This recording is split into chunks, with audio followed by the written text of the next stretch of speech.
Radio Publique Africaine.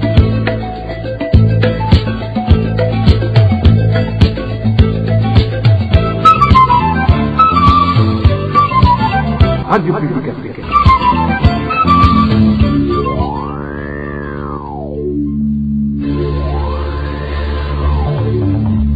C'est le moment de suivre le journal parlé en français. À la présentation, Josiane Mouzaneza. Au sommaire de cette édition, le gouvernement d'Aïchimié devra répondre de tout ce qui pourra arriver au général Célestin Daïssaba et aux autres prisonniers qui se sont vus refuser le droit aux soins de santé. Propos du président de la PRODH qui dénonce un crime ignoble maquillé en laisser-faire. Les déplacés du site d'Okamedi sommet de vider les lieux en déant 3 mois. L'injonction leur a été donnée par le gouverneur de la province Bujumbura. De leur côté, ces sinistrés crient à l'injustice car ils n'ont nulle part où aller vu qu'ils vivent dans ce site depuis plus de 20 ans. Vous aurez les détails dans ce journal. Dans ce journal, nous vous ferons également écouter les propos de la chargée des relations de l'Union européenne avec l'Afrique qui fait savoir que cette communauté n'est pas concernée par la situation des droits de l'homme au Burundi. Voilà pour les grandes articulations. Tout de suite, le développement de cette étude.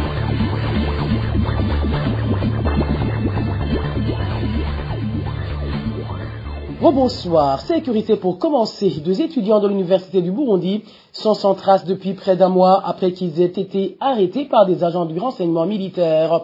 Leurs familles s'inquiètent pour leur sécurité, surtout qu'elles ignorent et le motif de leur arrestation et l'endroit de leur détention. Le point avec Emmanuel Niongeko. Ces 2 étudiants de l'université du Burundi qui viennent de passer près d'un mois sans connaître leur lieu de détention sont renommés Nicodème Keregero, 3e baccalauréat entrepreneuriat culturel, et Claude Ndaïkengurukié, 2e baccalauréat dans la faculté de psychologie. Ces 2 jeunes gens sont des cousins. Ils sont natifs de la colline Mugano, zone Mahonda, en commune Buraza, de la province Gitega. Les informations fournies par leurs proches indiquent qu'ils ont été arrêtés dimanche le 24 avril à mairie de Bujumbura, avant d'être arrêtés par des gens qui se trouvent être ceux des renseignements militaires. Le nommé Nicodème Keregero avait répondu à un appel téléphonique qui lui annonçait un autre appel de quelqu'un qui allait lui donner un message. Certains membres de leur famille qui sont allés à l'agence de régulation et de contrôle de télécommunications ARCT pour s'enquérir de la situation ont été signifiés que le numéro utilisé est celui d'un certain Étienne Ndaïtwaye et ce dernier est secrétaire permanent de la commune Buraza. Les proches et amis de ces 2 jeunes gens pensent que c'est cette autorité communale qui serait à l'origine de leur arrestation. Les informations en possession de la RPA font savoir que ces 2 jeunes, Nicodème Keregero et Claude Ndaïkengurukié, font partie d'un groupe de natifs de la commune Buraza qui a fondé une association d'autodéveloppement dénommée Kivinet, laquelle association a été agréée officiellement en date du 30 mars 2022. La rédaction de la RPA a contacté le secrétaire permanent de la commune Buraza, Étienne Ndaïtwayeko. Ce dernier rejette ces accusations et indique plutôt que l'arrestation de ces 2 jeunes gens a été commanditée par les renseignements burundais. D'ajouter qu'il y a un officier de cet organe du grade de major qui s'est déjà déclaré aux autorités communales de Buraza pour avoir arrêté ces 2 étudiants de l'université du Burundi sans toutefois préciser leur lieu de détention. Nous n'avons pas pu joindre le général de brigade Silas Pacifique Nsagouye, responsable des renseignements militaires burundais, pour recueillir sa réaction. Emmanuel Niongeko. Sécurité toujours. Les militaires burundais de la mission africaine de transition en Somalie, ATMI son sigle, semblent avoir renoncé à l'opération visant à reconquérir leur base de Selbaraf. Pourtant, cette opération aurait pu aider à récupérer les corps de dizaines de militaires morts dans l'attaque des Shabab le 3 de ce mois. Le motif serait que les responsables ont eu peur, car ils auraient entendu dire que ce secteur est miné. Inès Gakit. C'est regrettable que l'opération qui aurait pu nous amener à récupérer les restes des corps de nos frères d'armes soit suspendue. Ce sont des mots qui ressortent de la bouche des militaires burundais de la mission africaine de transmission en Somalie, ATMIS. Mardi dernier, une opération de grande envergure a été menée pour déloger les combattants islamistes Al-Shabaab de la base de Selbaraf qu'ils ont pris des mains des militaires burundais de l'ATMIS le 4 mai. Selon des sources concordantes, arrivés sous la base de Selbaraf, les militaires burundais n'ont rencontré aucune résistance. Les combattants islamistes ont préféré de se retirer. Mais selon toujours nos sources, ils ont miné tout le secteur. Parmi les mines utilisées, nos sources sur place parlent des mines activables à distance. Pour démonstration, racontent toujours nos sources, les combattants El-Shabaab ont fait exploser 2, mais sans faire de victimes. Et de peur de perdre encore d'autres militaires, les responsables militaires burundais ont jugé bon de suspendre l'opération. Et selon les militaires sur place, aucun autre rendez-vous n'a été fixé pour une autre opération. Il est à signaler toutefois que pendant cette opération, les militaires burundais ont pu récupérer ce qui reste des corps de leurs collègues morts dans l'attaque contre la base de Sel-Baraf. Parmi les 6 corps, 2 seulement ont pu être identifiés. Il s'agit du corps du commandant bataillon qui a été reconnu par des broches qu'il portait dans l'une de ses jambes. Il a été également identifié un autre officier grâce à un bracelet qu'il portait. Il est prévu que l'on identifie les 4 autres restes par ADN. Les 6 corps récupérés mardi dernier font en tout 7 corps récupérés sur plus de 30 militaires qui ont péri dans l'attaque de Sel-Baraf. Le 7e corps est un militaire qui a succombé de ses blessures alors qu'il recevait des soins. En page droits de l'homme, refuser aux détenus, surtout ceux politiques, le droit aux soins n'est rien d'autre qu'une stratégie de les exterminer sans s'inquiéter de rien. Réaction du président de la PRODH après l'alerte lancée par le général Célestin Daïssaba, une alerte restée sans réponse alors que sa santé ne cesse de se détériorer. Selon Pierre Claver Mbonimpa, cela prouve que le gouvernement de Gitega n'est animé que de seul esprit de vengeance et non de justice. Suivez. Tout malheur peut être bien expliqué par celui qui l'a vécu. Vous savez que moi aussi j'ai été dans la même situation quand j'ai été emprisonné en 2014. N'eût été l'intervention de la communauté internationale, je serais décédé en prison. Cette pratique de violer les droits de certains prisonniers, surtout politiques, démontre une forme de vengeance de la part du régime en place. Au fait, les maisons carcérales ont été transformées en une arme de vengeance par le régime CNDD-FDD depuis son accession au pouvoir. Pour le général Célestin, accusé d'être parmi ceux qui ont assassiné le président Dadaye, vous savez que c'est un dossier sur lequel le régime s'est basé pour se venger car il a été ouvert 4 fois et les premiers condamnés ont purgé leur peine et ont été libérés. Autre chose, ne pensez pas que le général Célestin est le premier à subir de telles maltraitances. Pas mal de détenus ont perdu la vie du fait qu'ils n'ont pas eu une autorisation pour aller se faire soigner à temps. Donc, c'est une pratique souvent faite par les gouvernants issus du CNDD-FDD et c'est déplorable. Pour moi, cela constitue un crime contre l'humanité et vraisemblablement, c'est devenu une habitude. Le fait que le régime a ouvert ce dossier et arrêté ces personnes, c'est-à-dire qu'il n'avait pas d'autres moyens pour les éliminer et a opté de les faire emprisonner afin qu'ils crèvent lentement. Néanmoins, Pierre Claver Mbonimpa rappelle les dirigeants actuels qu'ils devront répondre de tout ce qui pourra s'en suivre, vu que ces agissements sont des crimes impardonnables, car exécutés en toute connaissance de cause. Encore une fois, Pierre Claver Mbonimpa, président de la PRODH.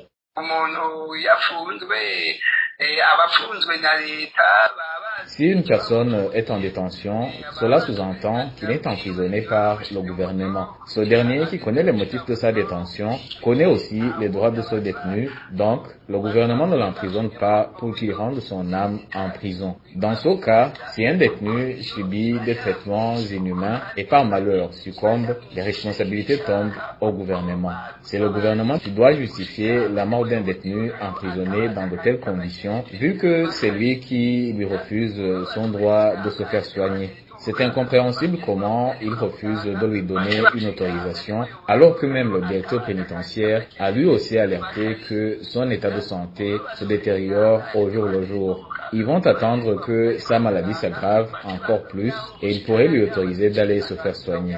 Même s'il meurt en cours de route, ils vont dire qu'il est mort à l'hôpital entre les mains des médecins, vu que même il y a des médecins proches du régime qui peuvent le confirmer ainsi. Il faut que le gouvernement sache qu'un tel crime ne sera pas impuni. Tôt ou tard, ceux qui refusent une autorisation à un détenu qui a besoin d'être soigné dans les brefs délais vont répondre de leurs actes.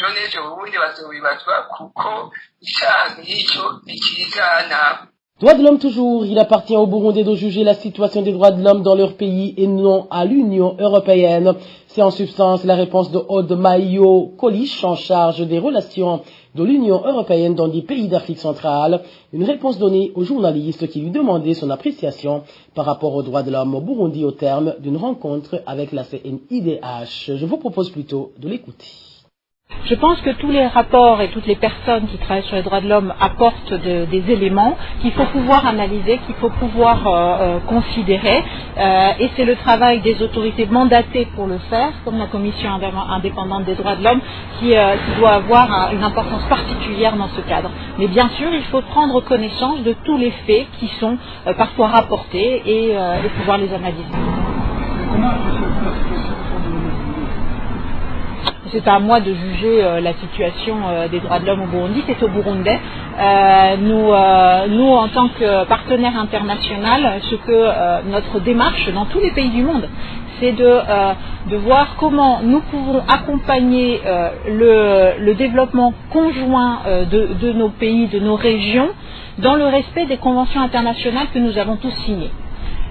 Et donc notre point de repère, ce sont les conventions internationales que nous avons tous signées. Et comme bons partenaires, on doit pouvoir se dire les uns aux autres quand on a l'impression qu'il y a des choses qui ne fonctionnent pas comme ce qu'on avait convenu entre nous au départ.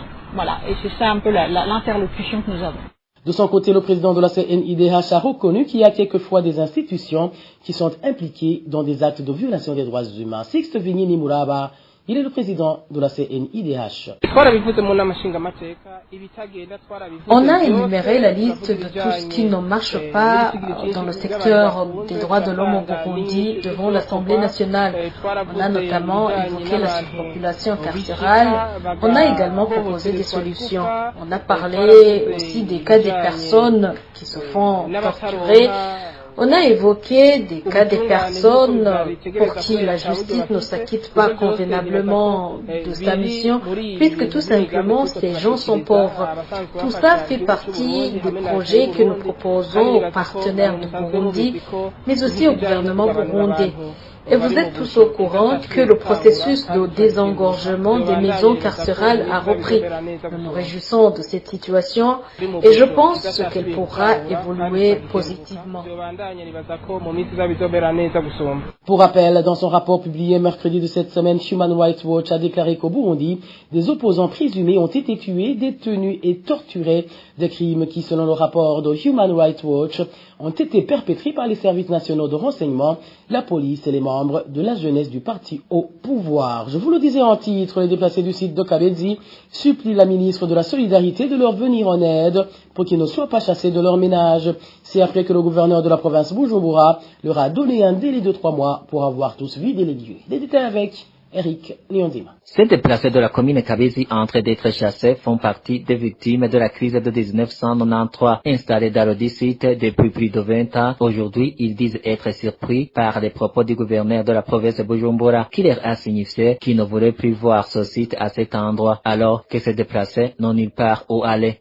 Moi, je suis un déplacé du site de Kabezi. La fois dernière, le gouverneur est venu ici très tôt le matin vers 7 heures, accompagné par l'administrateur et la police. Par après, il a rassemblé les réfugiés et leur a dit qu'il ne veut plus voir le site à cet endroit. Ceux qui ont érigé des maisons en dur, il leur a donné un délai de 3 mois pour vider le lieu. Quant aux autres, il a dit qu'il ne voulait plus les voir ici après 2 mois. Ces propos nous ont tous étonnés, surtout qu'ils émanent d'une telle autorité. Le site de Kabezi est occupé par les déplacés de 1993 et leurs maisons ont été construites depuis 1996.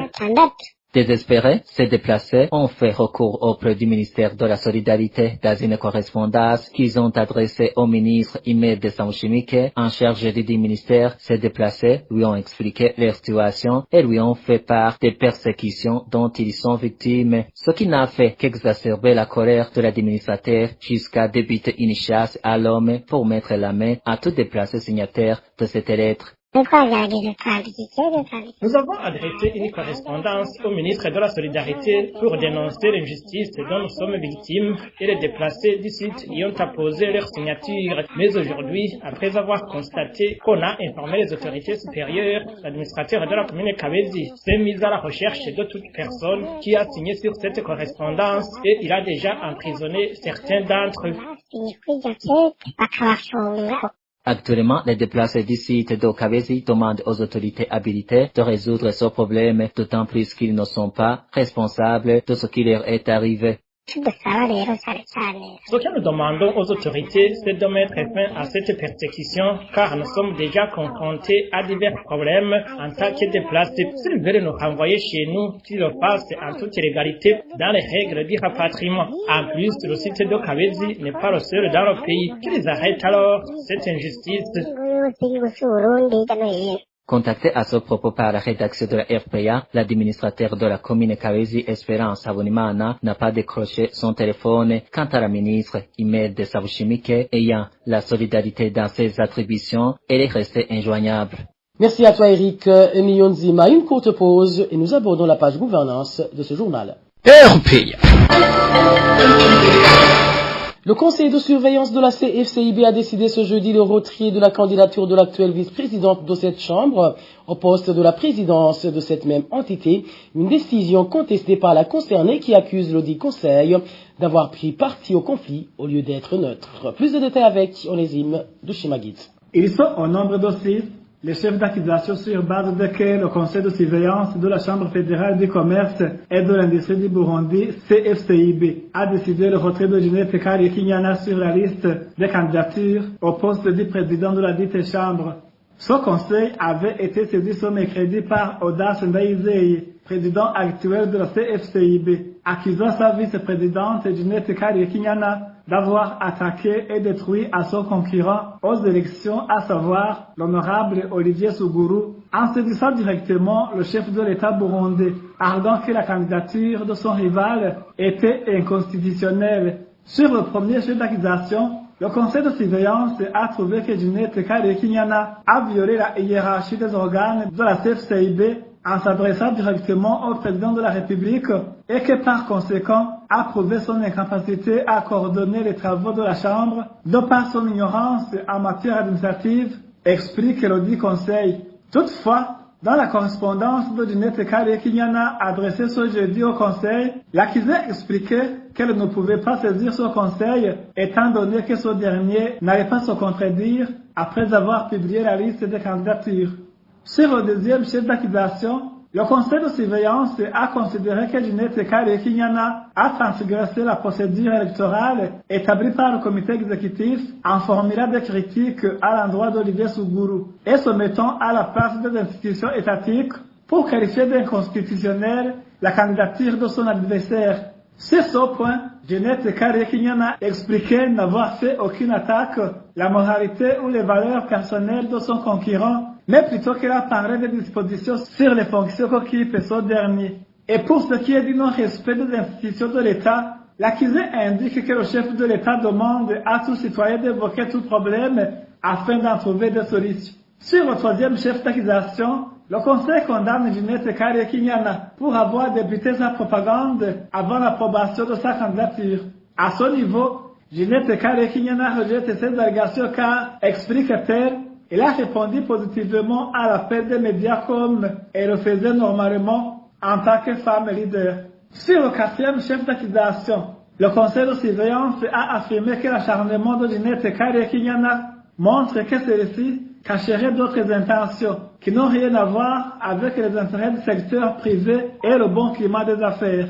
La réponse donnée par l'accusé sur cette accusation est qu'Audace Ndaizeye, président de la CFCIB, souhaiterait simplement créer des différends entre elle et son rival et qu'il n'aurait pas dû prendre position dans ces élections en organisant une propagande pro Sougourou. Pour ce qui est du cinquième chef d'accusation, le conseil a considéré que Ginette Karikinyana a utilisé l'entête de la CFCIB pour ses propres intérêts, ce dont l'accusé affirme avoir le plein droit en tant qu'habituel vice-président de la Chambre légalement élu. Pour ce qui est du dernier chef d'accusation approuvé par le conseil et attaquant Ginette Karikinyana pour avoir organisé le boycott des réunions de l'Assemblée générale. La vice-présidente de la CFCIB indique que le président de cette chambre ne l'avait pas préalablement consulté et que son comportement s'explique par le manque d'une collaboration saine au sein du comité exécutif.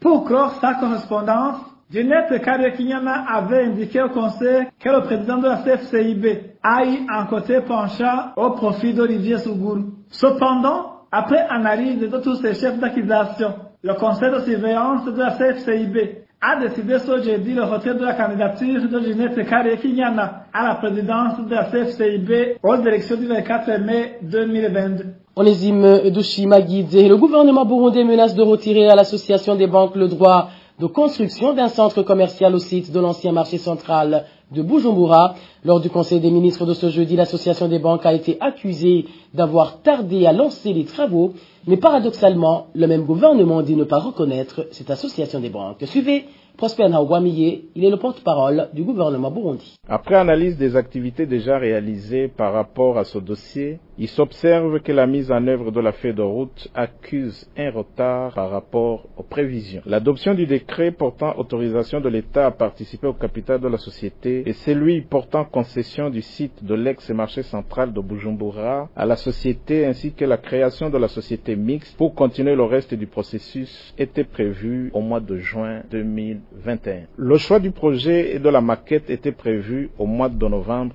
2021. La réception des études, y compris les études d'impact environnemental, ainsi que le lancement d'appels d'offres pour la construction d'un centre commercial sont prévus au mois de juillet 2022. La pose de la première pierre est prévue au mois d'avril 2023, tandis que l'inauguration du centre commercial est prévue au mois d'avril 2026. Compte tenu du retard déjà consommé, l'Association des banques et établissements financiers du Burundi devra prouver avec certitude et avec des dates à l'appui qu'elle sera capable de rattraper le retard perdu. Au cas où l'Association des banques et établissements financiers du Burundi n'arriverait pas à prouver qu'elle est capable de rattraper le temps perdu pour construire l'infrastructure dans les délais convenus dans la feuille de route, le terrain serait cédé à d'autres investisseurs.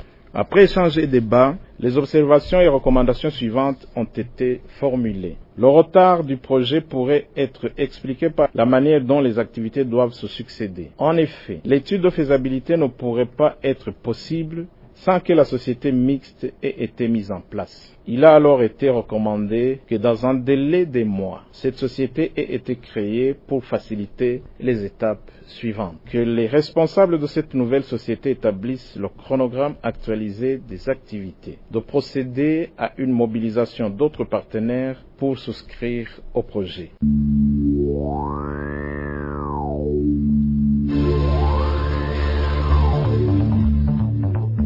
Et voilà, amis fidèles de la RPA, c'est par ici que prend fin le journal en français de ce vendredi 20 mai 2022. Merci de nous avoir prêté une oreille attentive. Merci aussi aux équipes rédactionnelles et techniques pour leur parfaite collaboration. À la présentation de ce journal, vous étiez avec José Mouzaneza. Bon début de week-end à toutes et à tous. Au revoir.